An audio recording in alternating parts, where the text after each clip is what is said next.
Marvel movies के आने के बाद से वर्ल्ड वाइड सिनेमा में एक मेजर बदलाव देखने को मिला था और वो है सिनेमैटिक यूनिवर्सेस का क्रिएशन होना। और जब बात सिनेमैटिक यूनिवर्स की आती है तो ये तो जाहिर सी बात है कि बहुत सारे कैरेक्टर्स ऐसे यूनिवर्स का पार्ट होंगे और उनका क्रॉसओवर भी होगा। पर इन सब से भी ज़्यादा अगर कोई एक चीज़ है जो किसी भी सिनेमैटिक यूनिवर्स की मूवीज़ को मज़ेदार बनाती है तो वो है उसका पोस्ट क्रेडिट सीन।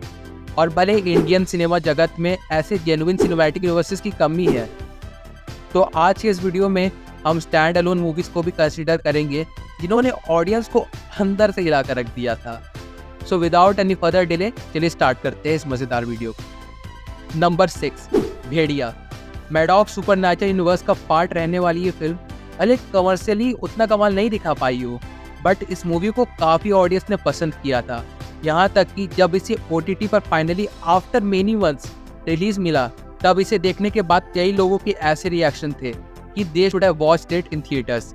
पर खैर छोड़ो, जिन्होंने भी इसे थिएटर में देखा था उन्हें एंड में एक सरप्राइज मिला था और वो था बिक्की और बिट्टू का क्रॉसओवर फ्रॉम दिस 3 यूनिवर्स, जो डेफिनेटली बहुत से लोगों के लिए शॉकिंग था। और ऐसा इसलिए क्योंकि बहुत लोगों को ये आइडिया नहीं था कि भेड़िया एक सिनेमैटिक यूनिवर्स का पार्ट है and hence the post credit scene was a surprise. Number 5, कल्कि 2898 AD।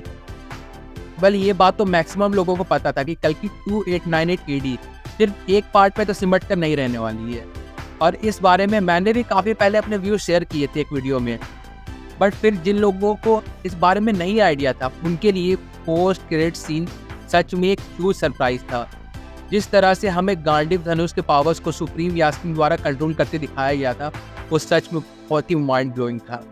और ये सीन ये कारण था कि क्यों फिल्म एंड होते होते अपने बार्स बहुत हाई कर लेती है और जो वीक फर्स्ट हाफ था उसे कंपनसेट कर देती है, और इसके साथ नेक्स्ट पार्ट के लिए एक्साइटमेंट और ज़्यादा बढ़ा देती है। नंबर 4, मुजिया।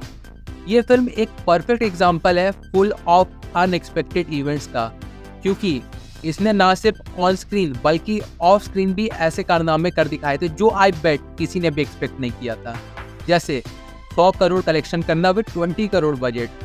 बट एक चीज़ और भी थी जिसे इस फिल्म ने ऑडियंस को शॉक किया था, और वो था इसका पोस्ट क्रेडिट सीन। क्योंकि भले मुझे और मुझे से कई सिनेमा फ्रीक को ये आइडिया था कि ये मैडॉक्स सुपरनैचुरल यूनिवर्स का पार्ट थी, बट मैं तो बिना पोस्ट क्रेडिट सीन देख के निकल गया था, क्योंकि इस बारे में मुझे कोई नॉलेज नहीं था कि इसमें भी कुछ ऐसा दिखाया जाएगा। और इसलिए मैंने जब फाइनली इसका पोस्ट क्रेडिट सीन देखा आई वॉज टोटली शॉक, और सेम रिएक्शन मैक्सिमम लोगों का भी था। Number 3, KGF chapter 2।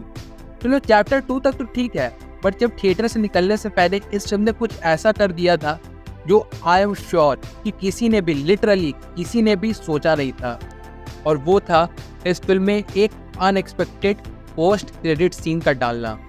और कोई भी ऐसा वैसा नहीं बल्कि एक प्रॉपर बिल्डअप के साथ कि रॉकी ने सिर्फ इंडिया ही में नहीं बल्कि इंटरनेशनली भी कांड किए है। और फिर KGF चैप्टर 3 का एक पेज में हल्का सा ग्लिम्स दिखाकर बूम, फिल्म खत्म। मतलब डायरेक्टर ने पूरा मूड बना दिया ऐसे अनएक्सपेक्टेड सीन को डालकर। Number 2, animal.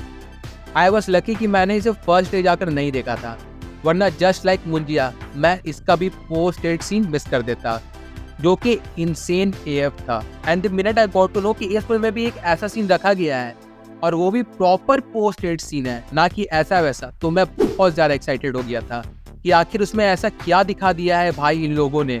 और फिर इसी हाइप के साथ मैंने संडे की 2 टिकट बुक की और गया देखने। वेर ये फिल्म तो प्योर मैडनेस थी ही, बट जब इसका पोस्ट क्रेडिट सीन आया the whole theater went silent, because no one on this fucking planet have had expected such a thing, जो एक सिनेमैटिक यूनिवर्स शुरू कर देगा। क्योंकि भाई साहब वो सीन इतना लाजवाब था कि आज भी सोच के गूज़बम्स आ जाते हैं। A true gem of a theater experience.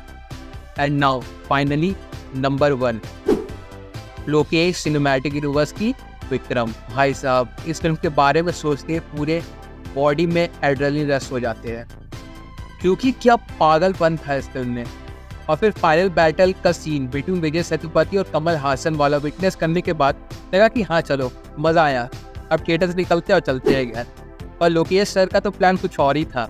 और फिर जब लगा कि फिल्म खत्म, मुझे सुनाई दिया एक बीट, जो कि ना कमल हसन के कैरेक्टर का था, ना ही फहद फासिल का था, ना ही विजय सेतुपति के कैरेक्टर का थीम म्यूजिक था, और ना ही कैथी के दिल्ली का थीम म्यूजिक था।